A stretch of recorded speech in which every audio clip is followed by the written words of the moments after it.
Hyvää iltaa kaikille kuuntelijoille ympäri maailmaa. Finlandia Foundation Nationalin puolesta tervetuloa. God kväll till alla lyssnare runt om i världen. På uppdrag av Finlandia Foundation National, välkommen. Greetings to all of our listeners from around the world. On behalf of Finlandia Foundation National, my name is Tommy Flanagan, Executive Director. Welcome. We're so glad that you have chosen to be with us for our In Conversation program today. In Conversation, along with our Finnposium series, refers to our diverse online programming in which Finlandia Foundation strives to shine a light on interesting people, projects, and works from across the Finnish and Finnish American community. Today, we have a program that we at FFN are very excited about, and I think you'll see why very shortly. If you tuned into our National Sauna Week program of this year, you got to know this topic a little bit, and I hope you're ready to sort of deepen your knowledge today. And now, without any further ado, I'm thrilled to welcome Julia Pastor as today's moderator and member of our FFN Artist of the Year committee. Julia is a founding member of our FFN Young Leaders Board and currently lives in Chicago, Illinois. She is a vice president at Goldman Sachs. We're very happy to have you here today, Julia, and I will give you the floor. Kiitos. Thank you, Tommy. Great to see you. And Eric, it's great to see you as well. Thank you again for taking the time, to be here with us today, and welcome to the broader group watching. This is Finlandia Foundation's Painting the Picture with Eric Aho. My name is Julia Pastor, as Tommy mentioned. And I'm going to be discussing with Eric his impressive art career that has been influenced and inspired in many ways by his Finnish heritage. Like Tommy mentioned, I'm one of the founding members of Finlandia Foundation's Young Leaders Board and now sit on the Artist of the Year committee, which is why it's such an honor to have our Artist of the Year, Eric, with us here. Eric, has a little bit of background, is an American Finnish painter, best known for artistic depictions of nature and its interconnectedness with the human experience. Eric was born in Melrose, Massachusetts, and has had a robust career as an artist, having studied at the Central St. Martin's School of Art and Design in London, as well as the Massachusetts College of Art in Boston. He also completed his graduate work at Lahti Art Institute in Finland as a Fulbright Scholar and an American Scandinavian Foundation grant recipient. But we're going to get into all of that today. So Eric, I would love to just say again, welcome and thank you for joining us. And I guess I'd love to start by asking you to maybe give us a little bit of background on you and your childhood and kind of what it was like growing up in a Finnish American household in the 60s and 70s.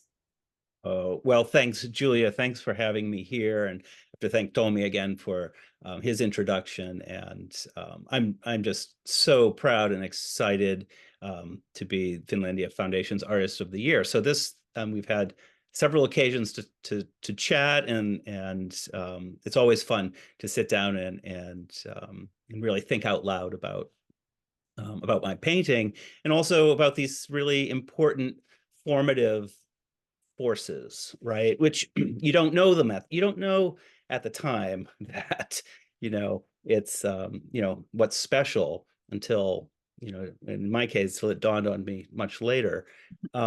We were brought up, as my father liked to say, in Finland, in America. Finnish is not my mother's tongue, it's my father's tongue. And he made certain that while we didn't develop fluency, he made certain that we could speak a little, we could understand, we could at least greet our many relatives and many friends. And and I have really, really rich, fond early memories of traveling with my dad and visiting with the really, really old Finns in Townsend and Fitchburg, which he almost every week for a good period of time between, let's say, when I was 1970 and 1980, I suppose.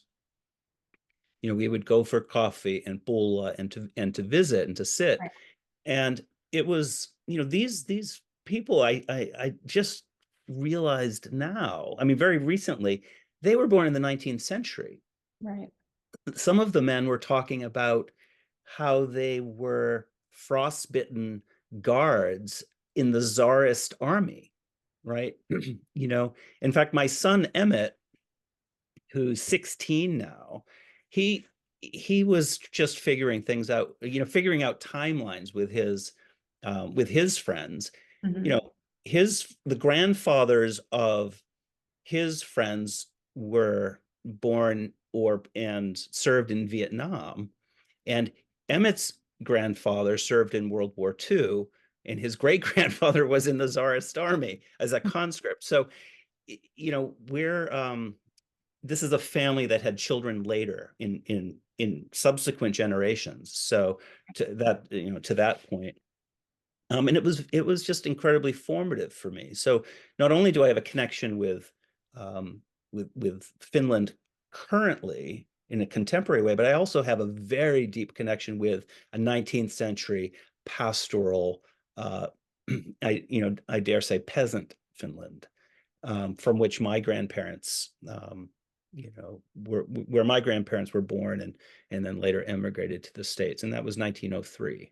So that's really interesting. And it seems like there was definitely a sense of Finnish pride, associated with your upbringing. Was there also a feeling of pressure to maybe assimilate into American culture? That, I think for um, my father and his sister were born in the United States in a Finnish community in Sugar Creek, Ohio. Dad was born in Sauna. He and his sister were born in Sauna. He liked to say he knew that about his earliest childhood. When he was just a few months old, they moved to the Finnish community in Townsend, West Townsend, Massachusetts. And he and his sister learned English impeccably well. Mhm. They had the Massachusetts school system of the 1930s behind them, so they studied Latin, and they committed to memory, Tennyson and other great poets. And Dad really, really believed he had a comprehensive education, and he was very busy assimilating. Mhm. And, my sense of assimilation, I mean, I didn't think that I was assimilating still, but I realized that it takes many generations.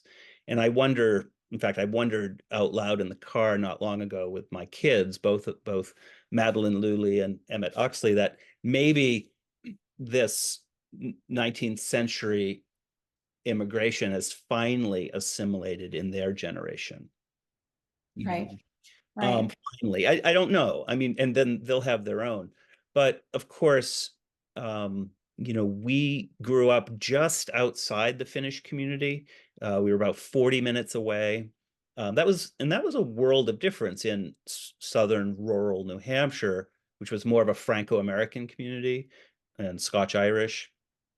But Aho stood out as a very unusual name, Mhm. a name they hadn't all heard. So, I mean, and, You mentioned your name was ethnically Finnish, but I remember you saying the C was a compromise, right? With your oh, and with Eric, right? Yeah. I think my mother would say the same. Dad wanted me to be Erkki, but that wasn't going to happen. So Yeah. the Eric, so, that's a force too. The names that we are given, shape us. And of course, you're free to change your name if you like. But, my own name has shaped me to a great extent, part of which I'm just investigating now, after, at age 58 something and having painted for 35 years or more. And, I'm seeing um, that my own autobiography and perhaps even to the extent that it might be a shared biography, is coming to the fore again. So, I suppose that's a piece of the assimilation as well. Right. Um, And I remember when we were talking in conversations past, you mentioned that it was important that you were brought up to work in a trade. How did you feel about that at the time? And I guess that's a kind of natural way to tell the group about how you eventually found yourself drawing. Right. Well, I drew always anyhow. It was assumed in our household that we would be, that we would work. Um, and I had, in high school, as a young, I think my first job was at age 12. I worked with some hippies the in the neighborhood who had a business hydroponically growing alfalfa and bean sprouts, and I helped package them so I could earn like a nickel for every package, and it added up. And then, by high school, I was working as a part-time graphic designer and as a house painter. So, and as a house painter in the 80s, I made a fair bit of money in the summers, and that's eventually how I managed to pay for part of my education. College wasn't on my parents' minds. It was just getting to work. But the drawing was always there with me, and it's the thing, I think, in a way that sort of saved me and helped me move into a very different kind of life. I had no idea what a life of an artist was like growing up in the household and circumstances that I did, but and I guess I'm just learning that still, but it's it's good that I learned how to work a 70-hour week as a young person. Right. So Right. The skills can be applied to whatever you're doing, right? they can. Right. Tell me a little bit about those who kind of mentored or championed you early on. So maybe in your teen years with respect to your artwork. Well, there were certainly I owe so much to my parents who, my dad really knew how things worked, and he could fix everything, and everything he did very well. And I couldn't stack the wood quite as well as he could. There were a number of things. Even shoveling the driveway required a certain finesse that needed to be up to his approval. But with my drawing, there was never any kind of criticism and no pushback. It was a kind of like magical, oh wow, look at that, you just drew a Great Dane, or um, or what have you. And it was great support. I remember, one of my aunties on my mother's side bought me a learn to draw kit, and if you went through all the steps and you have the pencils and all these, and I must have been 10 or 11. And that was great fun. Was And then, art important in any other generations within your family? no, other than we had a great auntie whose husband worked for the Boston Globe, and, as a kind of sketch artist or designer, but not anyone we knew really well, and certainly no obvious place of inheritance of this propensity. So, but it was really on reflection, it was really within the Finnish community that I had, I think my dad just like it's the community he knew best. So on Saturday afternoon, we went to the Fitchburg Art Museum, and we went to the Sima Park in Fitchburg, and we met with the Finns. And he even went so far as to like show my portfolio to Edwin Karela, the Finnish consul in Fitchburg. Someone, my dad didn't know him very well, but enough to knock on the door. And then Dad also made certain that I went over to Raivaja, to the Finnish American newspaper there, where I had the incredible good luck of meeting Marita Kauten, who was I think she had just come on as one of the editors. And she really took an interest in my work. I was just 16. Were you open to showing your work, or did you feel Oh, pushed? yeah. Absolutely. And I look back now and I think that was really out of character for my father to do something that bold. Yeah. That he was, my dad was a very reticent Finnish man. He did, he liked to tell stories, and some jokes, and I suppose the jokes would be categorized as dad jokes anyways, but he and he had a good sense of humor, but he wasn't sort of a public persona. Um, but his brother was very much. And I think at any time that my father sort of fostered the courage to get up in public and do something, he was really channeling the characteristics of his beloved brother and much older brother, who um, was quite a figure in 1930s and 1940s Fitchburg. This was your Uncle Nilo, correct?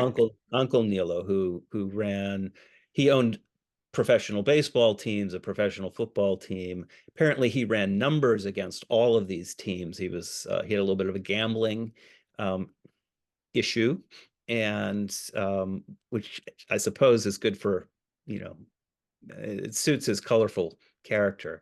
But in 1957, I think he ran for mayor of Fitchburg.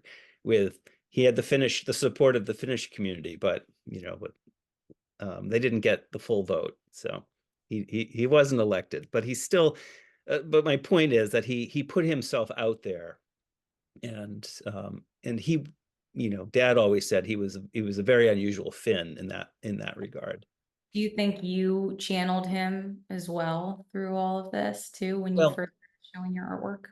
I don't know. I mean, I never had a chance to meet him. He died in 1964, I think, and died far too young, anyhow. So I never had a chance to meet him. But Dad often said that, of my brothers too, whenever we did something, you know, like public speaking at school, like, oh, that's, Uncle Nilo would be really proud, or you should have seen Uncle Nilo do this, and that reminds him of. So it really sort of brought this man to life in our hearts and in our minds, for sure. And I think I must, yeah, I have to think that I have absorbed much of that, and Your you know, blood, right? even I mean, I'm so happy to sit here and share with you and the audience these aspects of my life. And that's, I also want to take the opportunity to say, I've given lots of talks to lots of different groups, but this occasion with Finlandia Foundation, I, for the first time, have really had a chance to share, or I've had reason to share about Uncle Nilo and my grandparents, and I've even shared their pictures for the first time. At this talk I gave in Boston, at the Nordic Center not long ago, and I mean that really brought me to tears because they lived very simple lives, right? They weren't material for a PowerPoint presentation ever until I realized the importance of what they've given, Right. And it's and amazing. indeed what the Finnish community has offered me. Right. It's amazing to have the space and time to reflect and take things kind of full circle. Well, it's Um, certainly been that, yes. Mm-hmm. and going back to your experience with Marita Kauten, talk to me about the first kind of art exhibition that she encouraged you to participate in. It was um it was a regional. I have to get this straight. I think I have to look something up, but the Fitchburg Art Museum offered two exhibitions. A regional, oh, I know how it went. I had work included at the Fitchburg Art Museum in two shows in very short succession. The first was the Finnish American annual exhibition, Finnish American artists annual exhibition. So there were covered bridges and birch trees, as many birch trees as you could imagine, painted by Always remarkable are. remarkable Finnish artists. And I included something, I think it was a drawing of a dog. And then probably 6 months, or maybe not even a year later, I was part of the broader regional exhibition, which was, I might have just graduated from high school at that point. So, that was incredibly exciting. But it was what was exciting was to be on the wall in the exhibition with these other artists. It didn't occur to me that, oh my goodness, this is a museum exhibition. Um, and sometime, like when I got to art school, I realized in some ways, I had a leg up already over some of my peers who hadn't had that experience. Right. Did it make you nervous in any way, or were you kind of eager to share what you had put together? Um, Or was ignorance bliss? Oh, I was very excited to share. I didn't have to explain anything. I mean, it was really just, look what I've done here, ta-da.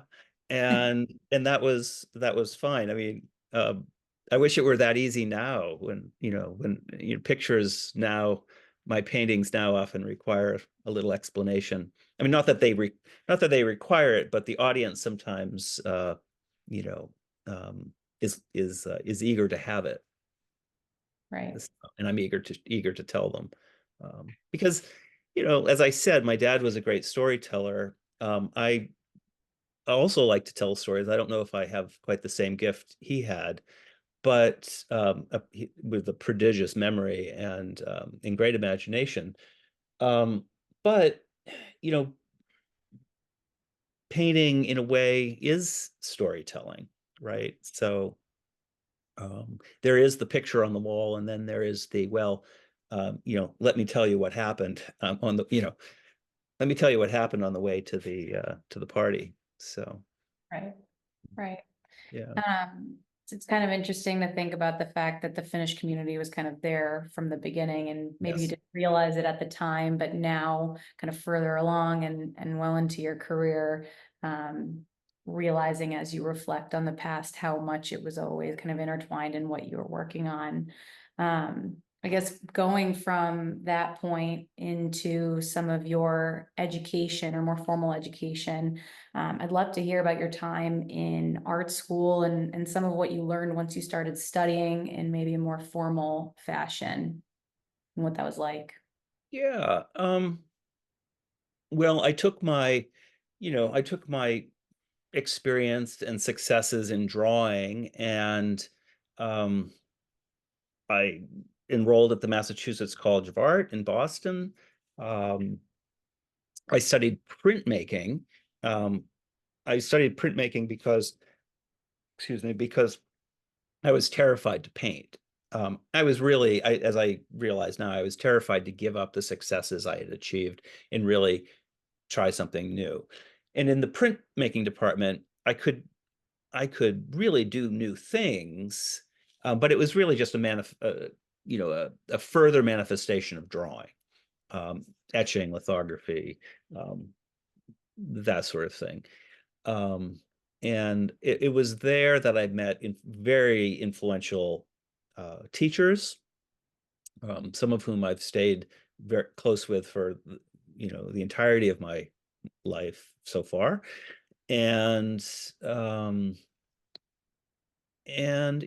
also my Finnish didn't really sort of come up much. I mean, there were two other Finnish American students enrolled in my freshman year, and there was also a young man rather, from Finland himself, and so he was amused that I could understand to some degree what he would say, what he was saying, what he was trying to say.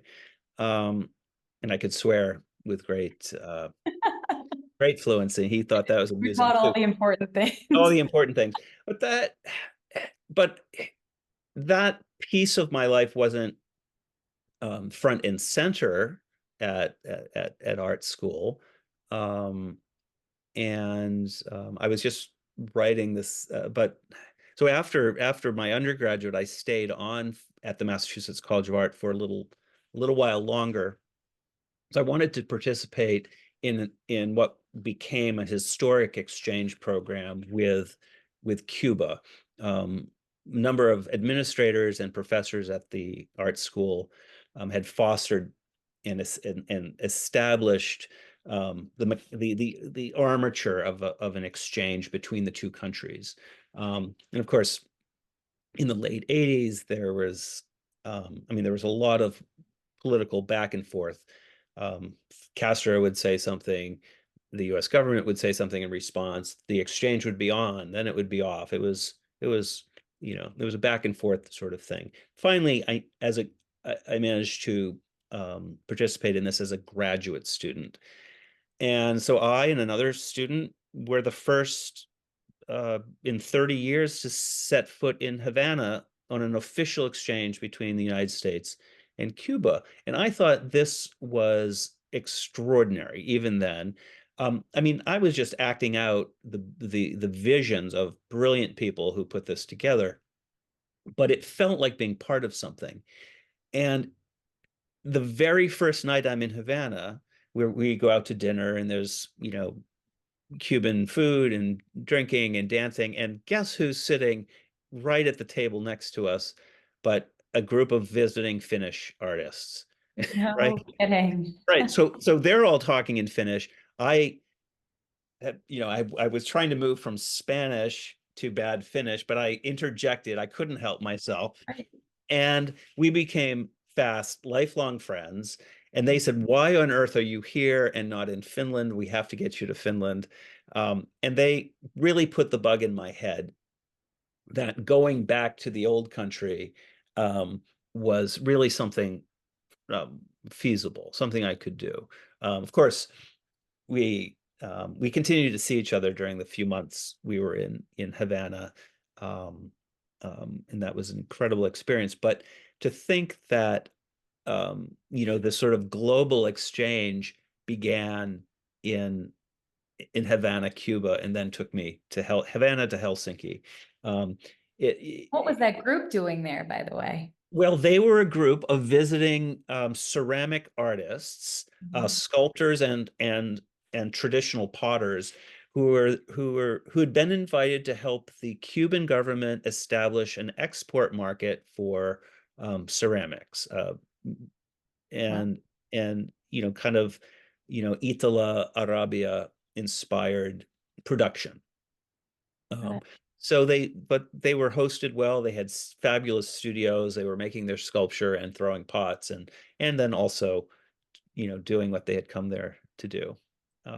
So that was just sort of an amazing serendipity. You can't plan for these things, and you can't make them up either, in retrospect. So I'm very, very fortunate to have been in the right place at the right time. And so that was 1989, and then in 1991, I took my Fulbright to Finland, where I began another sort of obsession. So tell me a little bit more about that. Well, of course, my father thought I was traveling into the 19th century, right? And I knew that wasn't the case exactly, but although someone I think it was at a Fulbright meeting in that first week, did remark that my Finnish had 19th century characteristics. So which makes in pronunciation and some word choices made sense. And Said you used I just found a place. I found a place that that suited me without any sort of overreaching. It was just right. It was wonderful and exotic in a way, because it was it's not Boston or New England or something, but I'd already lived in London and in Havana, And I was used already to adjusting and quickly adjusting to new cultures. So I sort of slid right in, and and that's also where I really began painting in earnest, in Finland, certainly in the areas in the south, but on one particular trip in November, I went north of Oulu, and I started to paint the snow and really deep open spaces. And I started to feel that there might be a way for me to represent both the landscape that I'm painting and myself as an individual, as a person. And I still have those, I still function with that impulse, right? But now I'm also thinking of it in a broader sense, in even a more global sense, like this exchange. This is more of like an ecological exchange, if you will, between places, and in a transpersonal exchange. Um, you know that it can be a shared kind of experience. Right. And so my experience with the landscape is just deepening, um, and I find that to be rather amazing. And the foundation of that is really set in several places in northern Finland, and also in Western Russia, and in the areas that had been seceded after the war. Right. It's interesting what you said about your works becoming autobiographical in a way. And it's interesting. I mean, you talk about the snow and the different landscapes that you were kind of trying to embody in your works, but it's also interesting that your, last name, Aho, means meadow. And so being able to kind of showcase that too in some of your artwork is really lovely. I think I remember from, conversations we've had in the past, you mentioned that when you stepped foot in Finland, it felt very unfamiliar, but familiar at the same time. Can you kind of expand on that feeling?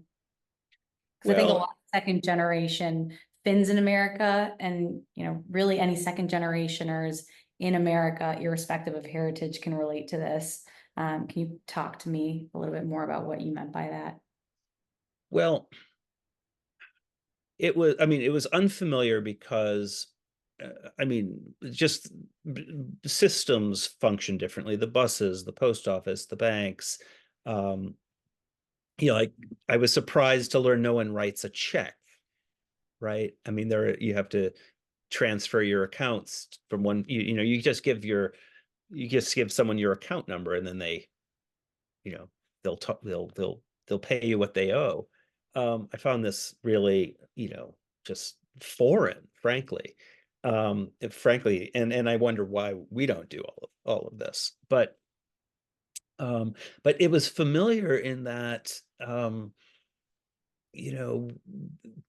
in very intimate ways, right? Like visiting friends and visiting my friends' families for dinner, and for I guess just the customs, the small nuanced customs that accompany that were very familiar to me. Um, I remember, um, a friend remarking that I was holding my coffee cup in a certain way, um, and then this was at a dinner party, and I was speaking with someone, and my friend brought over another guest who was a sociologist, right? And he said, I've been too shy to come up and say anything to you. He said, but I see that some of your mannerisms are from the 19th century, right? And he said, this is very he said this is he said it was like he said it was heartwarming. Like, there was something very warm and a good feeling about it. But like a hand on my hip, or the way I held this cup, he said people don't typically do that anymore. right? And I learned this is something I had learned from, as my dad said, the old Finns in Fitchburg and in Townsend, and my dad too would hold his cup in a certain way. Also, I joked though that I wasn't sipping the coffee through the sugar cube, that I was, clenching in my teeth, right? Like the old people do. Although I know how to do that. So I mean, I'm digressing a little bit, but I guess I felt familiar. There was something about me that felt comfortable and familiar there. Like I knew myself better somehow. I mean, these are things you can't put words to exactly. Right. So I really appreciate the opportunity to reflect on it. It's So interesting. I noticed your physical mannerisms, because I mean, I love talking about this specific topic as it relates to language, because I so relate in my own way. Because I feel like learning the language of your parents' home country, but growing up in a separate country like the US as an example is interesting, because the language itself stops in time or fossilizes in a way. And all of a sudden you step into kind of real time and present day culture, and you find yourself being slightly behind, but again, it all still feels familiar in a way. well, I mean the round of laughter when I said that my Ilmalaiva, my airship had arrived in Helsinki, and they were like, "You're what?" Of course, I hadn't learned the word, lentokone, Yeah. airplane, which even that's air machine, but it's it's like, okay, I'm using some really old words here. So do you think Because you were you're right, accepted? you're right. The language of the immigrants is fused. It's locked. It's locked and isolated, and it doesn't have reason to expand because the expansion is really into another language. So then we get Finglish, which is wonderful in its own way. So Definitely. Do you feel like the Finns kind of accepted you as a Finn yourself or as an American? And did it change over time? I think it changed. I think it changed over time. Um, yeah. Yeah, it did change over time, and um, I think there was a sense. I mean, I'm thinking of my classmates at art school in Finland, in Lahti. Everyone was a little guarded. There wasn't. I didn't have warm greetings as soon as I walked in. I think they were just like sizing me up, like who is this? What's he doing here? You know, what's and it took weeks actually before things started to warm up. In fact, it was around Thanksgiving time in November. My One of my studio mates, Mari Kaukovalta, who's now a conservator at the Helsinki City Art Museum, she said, you know, I don't think anyone is paying attention to American holidays. She said, but isn't your famous Thanksgiving Day coming up soon? And I said, yeah, it is. And she said, well, good, because I want you to come to Imatra, to my family's house, and make turkey for us. We'd really like Have to you have ever an made American. turkey yourself by He that said, we don't have anyone who went, we don't have any Finnish, American cousins, so we'd really like to have an American Thanksgiving. And so, That's awesome. so Did you? we did, and it was incredible fun. But here's the other joke, that Mari didn't tell her father that I was actually American, right? And so, and her father spoke no English, so I communicated with her dad in my Finnish as best I could, which, at that time it was pretty functional. Um, and then, but he kind of looked at me askance and then sometimes avoided me a little bit. And I said, Mari, your dad seems to have like this odd reaction to me. And she said, well, don't worry. He just thinks you're a little slow.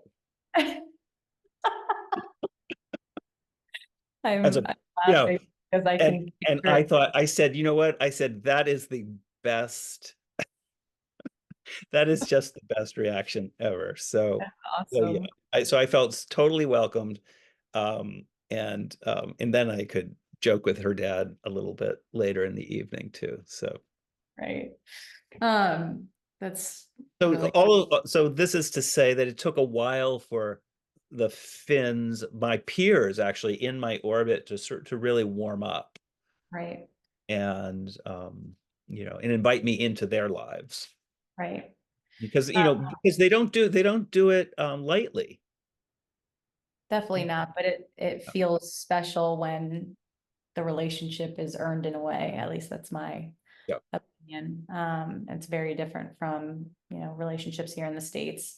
I'm skipping around a little bit here, but I think it's relevant to mention because after your Fulbright fellowship, you went back to the Putney School to teach. And I know that was also your first job out of school. Right. How did your perspective about art in Finland change as you transitioned from student to teacher? Well, I mean, that was a jolt for sure. I had never, I had managed to get through art school. This is before, remember, I took a leave of absence from teaching to take the Fulbright. So after Havana, before Helsinki, I had 2 years of teaching. But I had managed all of that time never to paint. So I took a job to teach painting. This is real Uncle Neil stuff, right? Like, sure, I can do that. How hard can that be?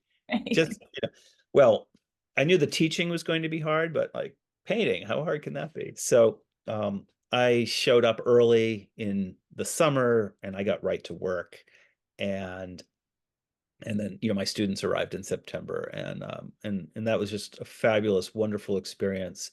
If I had made another decision, or what some of my peers from art school, they went to New York, they worked as waiters, they took various jobs. Not all of them have continued on as artists. It didn't occur to me to go to New York, frankly. I just wanted to keep painting, and I I had the support I needed again in that community, very small, isolated boarding school community on a hillside with a fabulous view of southern Vermont. A very special place to be. I was invited in part because, well, there were a number of people on the faculty who had very warm feelings towards Finland. Notably, one of the math teachers was also his name's Johnny Caldwell. He was one of the individuals responsible for introducing Nordic skiing to the United States in the 1950s. And he was an Olympian himself. He had competed in Helsinki. Wow. And and as I remember that the first faculty meeting, he was like, "All right, you're going to help out with the skiers." And I said, "Johnny," I said there are two kinds of Finns. There are hockey Finns and there are skiing Finns, and we're hockey Finns. And he said, "Ah." He just handed me the skis and he said, "You'll figure it out." And did you? I did eventually. It was a big curve, a big learning curve, because I had never skied before. But what I really learned was that it was a badge, that being Finnish in the estimation of a number of these esteemed faculty members was a badge of honor. You know, I like, they were talking about Alvar Aalto and Sibelius and I was like, yeah, so I know who these people are. Right. You it was a kind of cultural currency that I'd never recognized in an outside way as being important. Right. Find another group, not another group that isn't Finnish, said, "Hey, that means something." And no, It wasn't just an unusual last name and weird habits and take your shoes off in the house and that sort of thing. it was like, hey, this is great. You know, he's Finnish. He knows how to ski. Right. No, I don't. Right. I But remember mentioning too that they were familiar with the Winter War, and that's something yeah, that, you know, right. Finns speak about with great pride too. And so I'm sure it was kind of shocking in a way to see non-Finns recognize that and gave It, you sort of a newfound pride in your culture. well, I realized I could have a conversation on this subject and then gradually other subjects with the history teacher, you know, she knew her stuff, right? And I was she retired, was about to retire, and had been at the school for a long time. But you know, when I was in my 20s, it was really the hallmark of meeting eh, anyone in their 50s or 60s or much or older, you know, when they would learn that I'm, you know, of Finnish descent, they were so happy to say they knew something about the Winter War, um, and because it had been in the newsreels, you know, it was something that they had read about as they were, you know, I mean, years earlier, of course, but um, it was really meaningful. Um, And so we talked about the faculty and their impact on you. Shifting towards the students, you and I have talked about the fact that, you know, storytelling and oral history is a major part of how heritage and tradition are passed down for generations. How, you know, did your time at Putney and your students ignite your desire to start storytelling? well, I it was really getting, I was really thrown into like a learning machine here. I had to learn how to paint, and I also had to learn how to speak to a group. I mean, I hemmed and hawed through art school presentations. They were incredibly painful. Um, I couldn't hear myself think. I didn't know what I was saying, and I was, you know, of course, I was dripping in sweat, probably.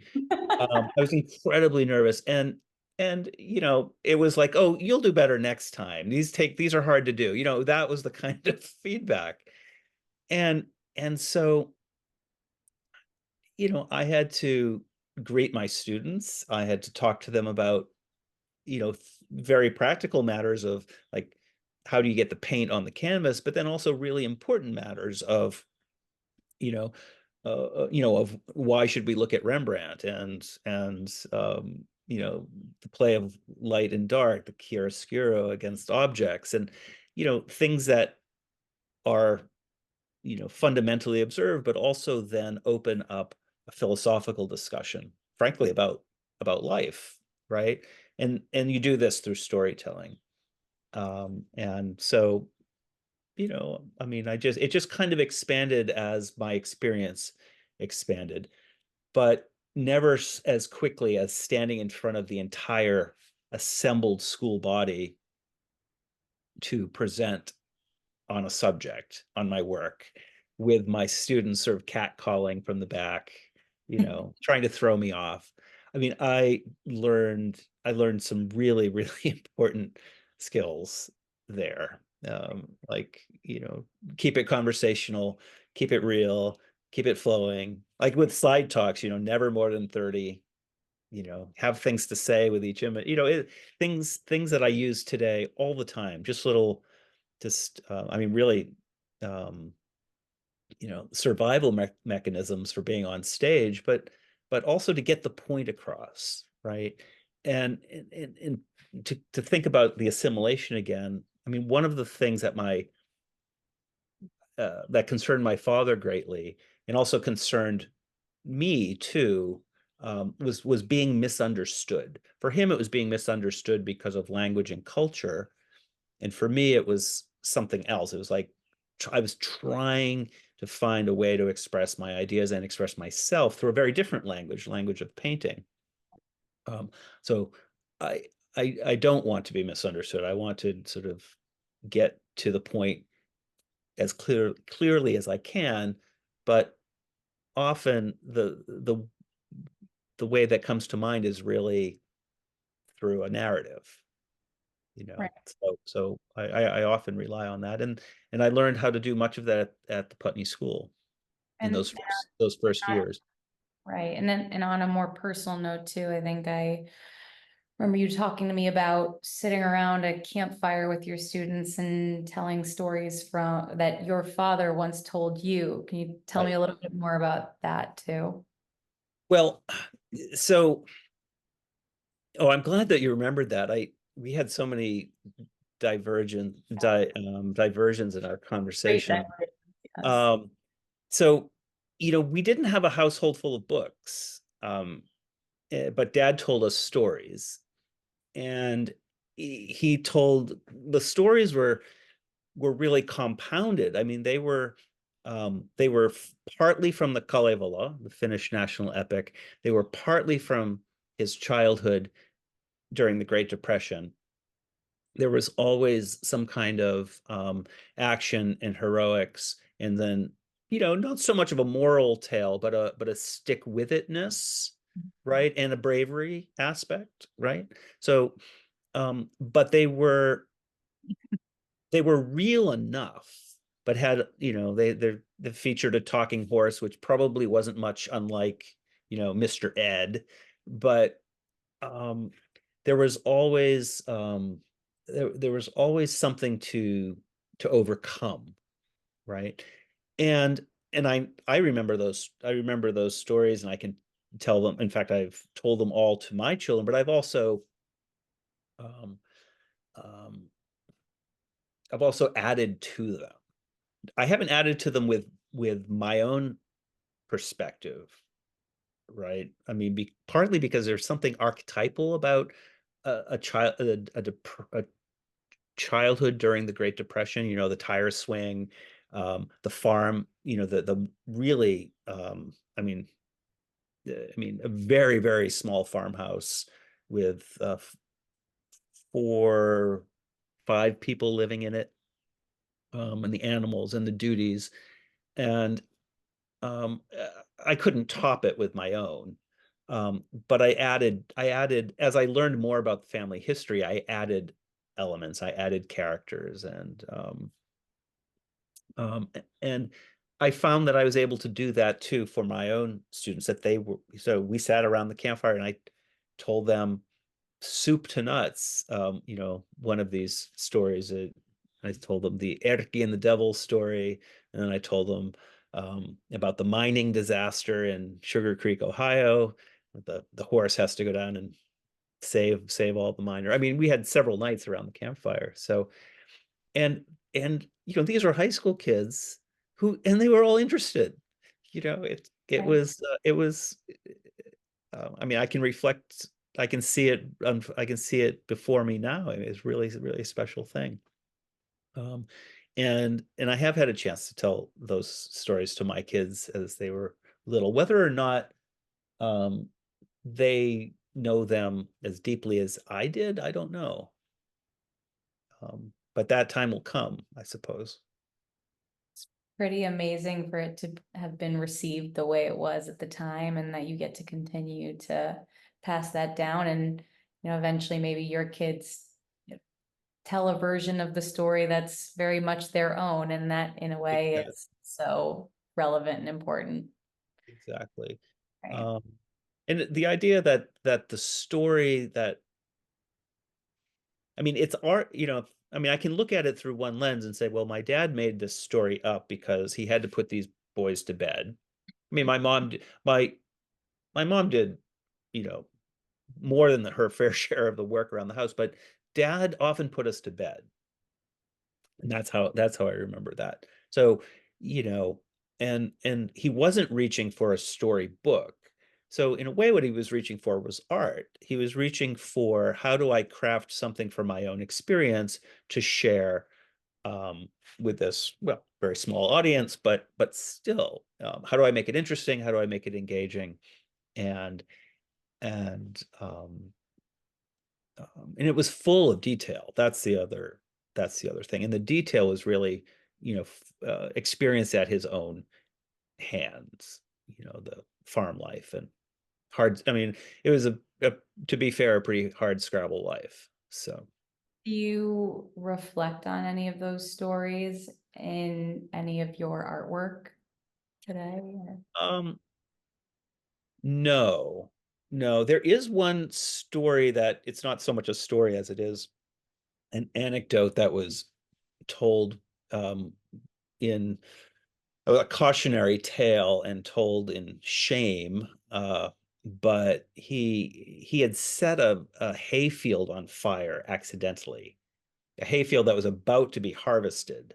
And it or maybe the hay had already been cut and it was drier. Anyhow, it was a tremendous setback for the family.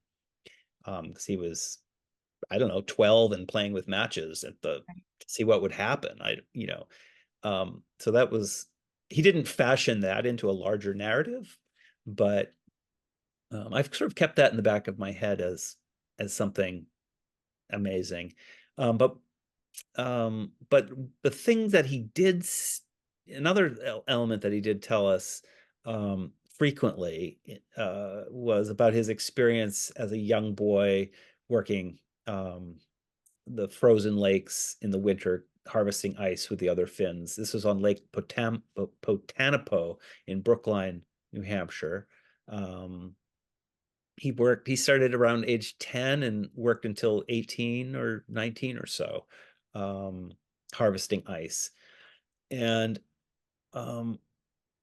it had such a huge impression on him that he would often talk about it, in that way. I mean, I think we all have a relative who just repeats their formative stories over and over again. And I want to remind those listening that if you do have one of those uncles or a parent, make sure they do get to tell that, because it's something they want you to remember. It may seem incidental or inconsequential, but it's very important to them. And he told these stories over and over again, or these, it more like a recitation of details, right? The trains, the lunch boxes, the smells, the wet wool, the cold, numb fingers, the coffee. It was always a coffee break, right? It's like that was always the thing to look forward to. But then I was both taken aback, but then really not that surprised when just a few hours before he died, he went into kind of a kind of a little bit of a lucid state, and told that story again.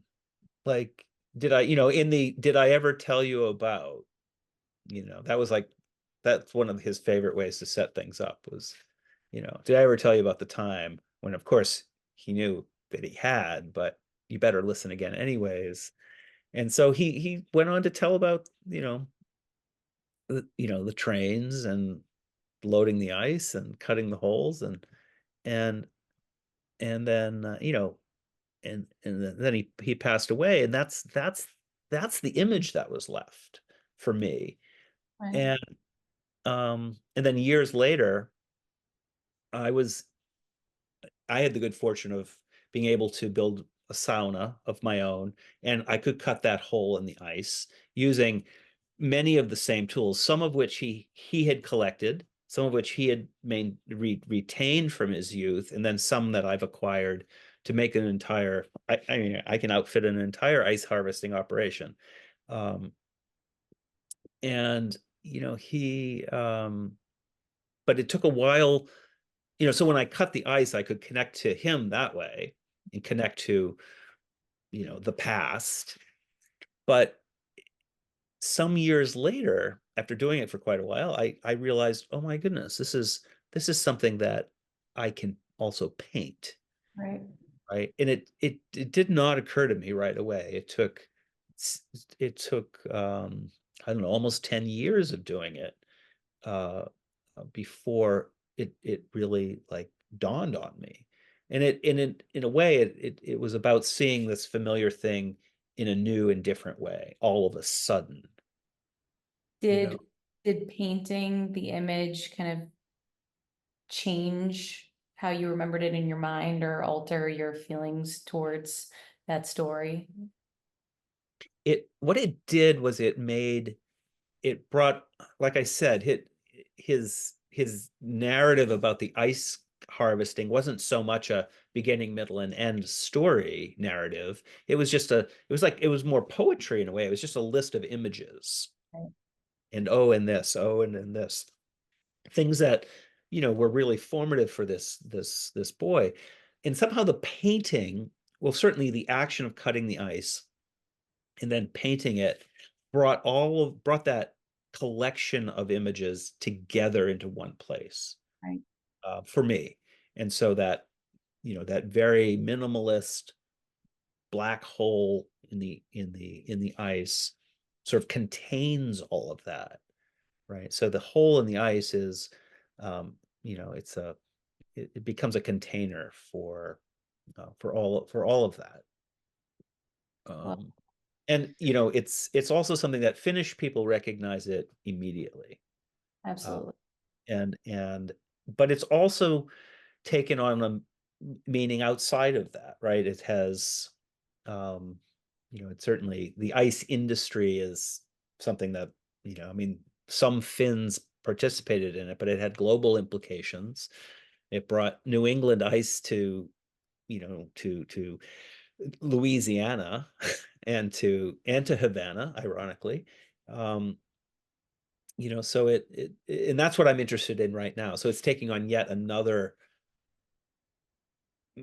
there's another iteration of it that's producing, it's sustaining itself somehow, again, through its, uniquely 19th century Finnish origins.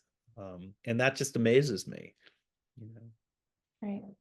I love that. And you'll probably see, for everyone watching in this slideshow, some of that represented in both the paintings that Eric has done, and as well as some pictures of him actually, carving out the ice. And I was fascinated, so I felt the need to include. But I guess shifting gears a little bit, because I know we skipped around and talked about your time as a teacher and then also as a Fulbright scholar.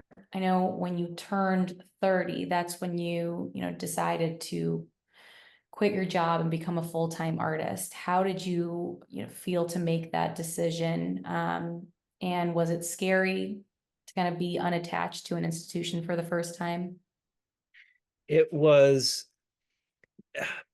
if I had thought about it too much, I would have been terrified, and I wouldn't have done it. It was really like Dad said, oh, well, that's Uncle Neil right there. That I didn't, it might be that my cause and effect reasoning wasn't still then even fully formed, but I wanted to be a painter. I realized, as much as I loved and learned so much at the Putney School teaching, the salary I was being paid wasn't enough by the time I turned 30 to help me think about a family or continuing a career, or it just wasn't enough.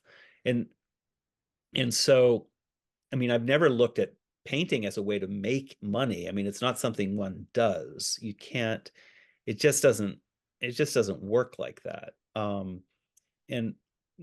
But at the same time, I thought, well, if I can make these paintings and find a way to sell a few of them, then I can reinvest in the work and I can continue to make them. So, and that's essentially what I started doing. I found galleries around the country, a handful of them, when I could have I could sort of schedule out my shows, in Boston and in North Carolina and in Milwaukee and in Santa Fe. And, I get to travel around the country a little bit, painting sometimes. That's fun. I could travel wherever I wanted, overseas, because I'd pack my paintings in a box and send those. And and somehow the accounting always worked out, right? So yeah, it wasn't terrifying, but simply because I just didn't think about it, Right. and I guess I still behave like that, really. I mean, I go to the studio and I don't think about, you know, how much my paint costs and how much my canvases cost, because I have to do what I'm doing. And, I take, I take risks like that, I suppose. Right. So you channeled your Uncle Nilo's kind of ability to jump in, and then your kind of inner sisu instincts kicked in Oh, too. there's that, but yeah, and it might be a little of the gambler too. Well, because it's always like, well, with the painting, you have a blank canvas, and it's like, well, let's see what happens here. This one's going to be great. Right. And So, and tell me about what you're currently focused on, and the shows that you have coming up this year, just for the group, because I'm sure people are curious. oh, sure.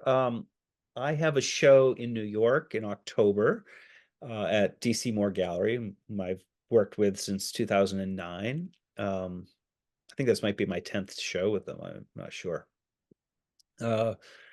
But the show is called Wild Meadow.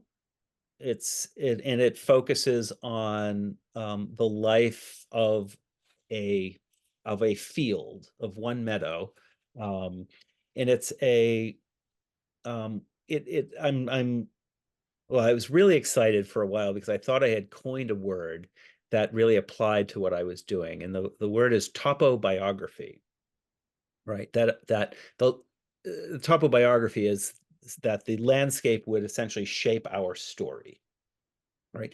Everyone, everyone has a topobiography. And if you think about it, I'll ask your listeners to think about their childhood places, their special adult places. It doesn't really matter whether it's rural or urban. It's still a landscape, and it still has a really an outsized influence on our lives, I think. And I thought I had coined the word topobiography, but when I actually did a little diving and I looked into it, it turns out a Finnish sociologist had already coined it. No kidding. And I thought, well, at least it's from the University of Oulu, writing about just what I'm talking about, the importance of place for the Finns, but also he's looking at it. He looks at many cultures globally. Need to send me that. I'm very interested and curious. Yes, First I'll find that. is I definitely Mökki I in the think it's I mean, it's like a doctoral dissertation that's online, but it's really so I was like, all right, he can have that. And or in but I still use it, and I give the credit like that. But the Finnish names by and large, or frequently, are toponyms, right? They're place names, and as you said, Aho means, it can mean a couple of different things. It can mean the glade in the forest, like an alpine meadow in the forest. Um, my dad told us it was a wild meadow. So much, in fact, it meant so much to him that his nickname in childhood and through his years in the army was Meadows. So I think people would say, oh, what is that? What does that mean? And he would translate it for them, and they would say, okay, we're going to call you Meadows. So that's stuck. And so this exhibition is really an attempt to make a self-portrait out of this meadow. And it's really, above anything else, really an excuse to move the paint around. It's bright and it's exuberant. The paintings of the past few years have been sort of deep in the woods. The piece that's on the screen now is a is a marsh, a wetlands edge. It's a forest at the edge of a shallow pond, and that's from a couple of years ago, where I'm really just sort of stepping gradually out of the woods. And I said to an artist, a painter friend recently, I said, I guess I'm just tired of being in the shadows. I think I want to stand in the sunlight again. And that's the case with the meadow. And actually, this painting on the screen here, good timing, is the first painting I've made in that series. I don't think it's the best painting I've ever made, but it's really meaningful to me because as I stood in this meadow, I looked down around me as I started to lay out my materials, and I saw a patch of wild strawberries. This is in June, early July last year. And they were incredibly bright, really shiny. There were just a few of them, and again, I thought of my dad because he's the one who had, first pointed out to us as kids the wild strawberries, and we would look for them. And Right. he prized their sweetness. And I found that just to be really moving. So, and this is, in this large painting here of the Queen Anne's lace, is one of those paintings that'll be on view in October. Amazing. Well, this has been really fantastic. I thank you so much again for, taking the time to sit down with me. I think I speak for everyone when I say it's been so lovely getting to know you and learn a little bit more about your, Finnishness and its influence on your art. And then on behalf of Finlandia Foundation, I also thank everyone for joining us today. I think we've had a couple questions come in, so maybe I pass the floor to Tommi to look at some of the Q&A that's come through, but thank you. Julia, thank you for that. I really enjoyed chatting with you. Wise. Hi, Tommi. Hey, Julia, thank you so much for moderating this, and for Eric for being here. It's obviously one of those things that, there's just so much insight in your work. And I think, Julia, you did a great job of sort of, making that come to the fore a little bit. There were several comments, actually, Eric, about your skyscapes, the way that you capture the sky in the pictures, in the images that we were seeing as we were talking. And I think that's definitely something that people latch onto in some way. Maybe that's a Finnish American thing. I mean, Phyllis commented, Fredendal, that the sky is just different in Finland, and it's sort of one of those things. If you know, you know, where people have that association of the sky of wherever they're from, right? I mean, they really, Yes. that's sort of maybe not a specific Finnish American thing, but the sky as landscape is something that I think is a very interesting part of your work. So maybe if you could say a few words about that. Well, yes, I think the sky is very important. The English painter John Constable put it very succinctly about the sky in his own paintings, 19th century paintings. He said the sky is the chief engine of sentiment in the painting. It's really in a landscape painting. So it is the thing that gets the entire mechanism revving, right? To use that engine metaphor. And I really feel that. I believe that. And well, aside from the ice cut paintings, which are really about looking down into that hole, even a few of those show the sky reflecting. Not many, but a few. Most of my paintings have a little window at least where the sky is revealed. And that helps me gauge my attachment to the painting. I often start there.